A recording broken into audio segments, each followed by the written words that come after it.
Hello everyone, welcome back to our channel. నేను మీ అరుణ. ఈరోజు మన వీడియోలో పిల్లల కోసం హెల్దీగా టేస్టీగా బనానా ప్యాన్ కేక్ని ఎలా ప్రిపేర్ చేయాలో చూపించబోతున్నాను. ఈ రెసిపీని ప్రిపేర్ చేసుకోవడానికి ఎక్కువ టైం కూడా పట్టదండి. తక్కువ టైంలో టేస్టీగా మనం ప్రిపేర్ చేసుకోవచ్చు. స్కూల్ నుంచి తిరిగి వచ్చిన మీ పిల్లలకి 10 నిమిషాలు ఇలా చేసి పెట్టారంటే చాలా ఇష్టంగా అయితే తింటారు. మళ్ళీ మళ్ళీ ఇవే కావాలని అడుగుతారు. అంత టేస్టీగా ఉంటాయి. మరి ఈ సింపుల్ అండ్ టేస్టీ హెల్తీ రెసిపీని ఎలా ప్రిపేర్ చేయాలో చూసేద్దామా? ముందుగా ఒక మిక్సింగ్ బౌల్ తీసుకొని అందులో ఒక 1 కప్ వరకు గోధుమ పిండిని వేసుకోవాలి. కావాలంటే గోధుమ పిండి ప్లేస్లో మైదా పిండిని కూడా వేసుకోవచ్చు. బట్ నేను హెల్తీగా ప్రిపేర్ చేస్తున్నాను కాబట్టి గోధుమ పిండిని వాడుతున్నాను. ఈ గోధుమ పిండిలోనే చిటికెడంత సాల్ట్ను వేసుకొని ఒకసారి బాగా మిక్స్ చేసి రెడీగా పక్కన పెట్టండి. ఇప్పుడు ఈ ప్యాన్ కేక్స్ని ప్రిపేర్ చేసుకోవడానికి మీడియం సైజులో ఉండే 3 బనానాస్ని తీసుకోవాలి. ఈ బనానా ప్యాన్ కేక్స్ని ప్రిపేర్ చేసుకోవడానికి బాగా మిగిలపడిన అరటిపళ్ళను తీసుకోవాలి. అంటే మనం తినడానికి వీలైన అరటిపళ్ళు అయితేనే ఈ ప్యాన్ కేక్స్ టేస్ట్ చాలా బాగుంటాయి. ఇప్పుడు ఒక మిక్సీ జార్ని తీసుకొని బనానాస్ని చిన్న చిన్న ముక్కలుగా కట్ చేసుకొని మిక్సీ జార్లో వేసుకోండి. బనానా ఉండే స్వీట్నెస్ని బట్టి మనం ఇక్కడ బెల్లాన్ని యాడ్ చేసుకోవాలి. నేనైతే 1/2 కప్పు బెల్లం తురుముని వేసుకుంటున్నాను. మీరు స్వీట్ కనుక కొంచెం ఎక్కువ తిన్నట్లయితే మీ స్వీట్నెస్కి తగ్గట్టు బెల్లాన్ని యాడ్ చేయండి. ఇప్పుడు మిక్సీ జార్కి మూతను పెట్టుకొని ఫైన్ పేస్ట్ లాగా మిక్సీ అయితే పట్టుకోవాలి. ఎక్కడ కూడా పలుకు అనేది ఉండకూడదు. స్మూత్గా ఉండాలి బ్యాటర్ మనకి. అప్పుడే ప్యాన్ కేక్స్ చాలా టేస్టీగా స్మూత్గా వస్తాయి. ఇప్పుడు ఈ బనానా పేస్ట్ని మనం ముందుగా గోధుమ పిండిని ఒక బౌల్లో వేసుకొని రెడీగా పక్కన పెట్టుకున్నాం కదా, ఈ పేస్ట్ని మొత్తం ఆ గోధుమ పిండిలో వేసుకోవాలి.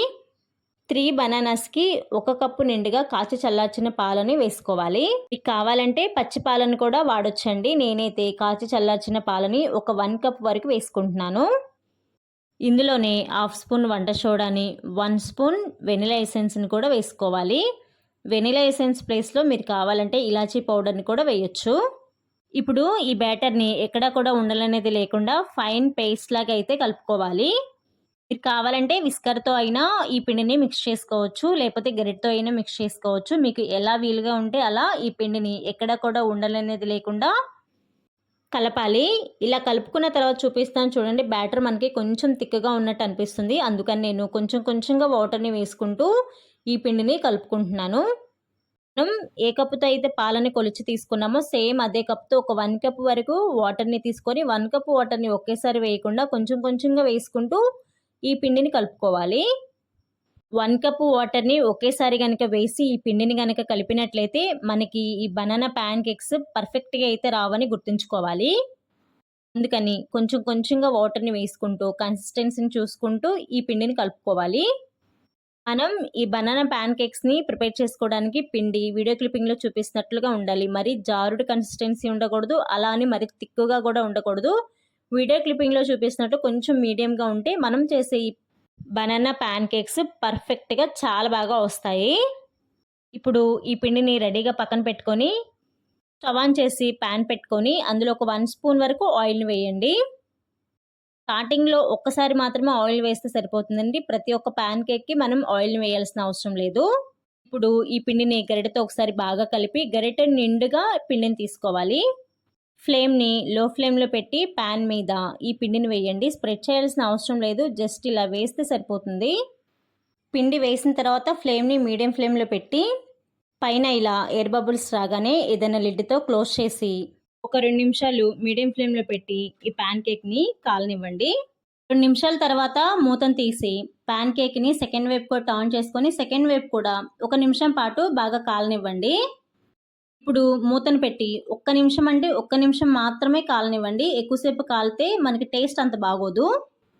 1 నిమిషం తర్వాత మూతను తీసి ఇలా కాలిన ప్యాన్ కేక్ని ఒక ప్లేట్లో పెట్టుకొని రెడీగా పక్కన పెట్టండి. సేమ్ ప్రాసెస్లో అన్ని ప్యాన్ కేక్స్ని కూడా లో టు మీడియం ఫ్లేమ్కి అడ్జస్ట్ చేసుకుంటూ కాలనివ్వాలి. ఒక్కొక్క ప్యాన్ కేక్ని వేసుకుంటూ మీ పిల్లలకి సర్వ్ చేయండి. చాలా ఇష్టంగా తింటారు. వేడిగా ఉన్నప్పుడే టేస్ట్ చాలా బాగుంటాయి. ఇలా అన్ని ప్యాన్ కేక్స్ని వేసుకున్న తర్వాత పిండి ఒకవేళ మీకు మిగిలితే 1 డే పాటు ఫ్రిడ్జ్లో ఉంచుకోవచ్చు. సో చూసారు కదా, చాలా సింపుల్గా పిల్లలకి నచ్చేలాగా ఈవినింగ్ స్నాక్స్ని ప్రిపేర్ చేసేసుకున్నాము. ఈ ప్యాన్ కేక్స్ని ఆఫ్టర్నూన్ లంచ్ బాక్స్లోకైనా లేకపోతే ఈవినింగ్ స్నాక్స్లోకైనా చేసి పెట్టారంటే పిల్లలు చాలా ఇష్టంగా తింటారు. చాలా బాగుంటాయి. ఈ వీడియో మీకు నచ్చిందా? నచ్చితే మీ ఫ్రెండ్స్ అండ్ ఫ్యామిలీ మెంబర్స్కి షేర్ చేయండి. సేమ్ ప్రాసెస్లో మీరు కూడా ప్రిపేర్ చేసుకొని టేస్ట్ ఎలా ఉంది అని చెప్పేసి నాకు కామెంట్ సెక్షన్లో కామెంట్ చేయడం మాత్రం మర్చిపోవద్దు. ఇలాంటి simple and tasty yummy recipes కోసం వెంటనే మన ఛానల్ని సబ్స్క్రైబ్ చేసుకొని పక్కనే ఉన్న గంట సింబల్ని కూడా యాక్టివేట్ చేసుకోండి. So thanks for watching my video.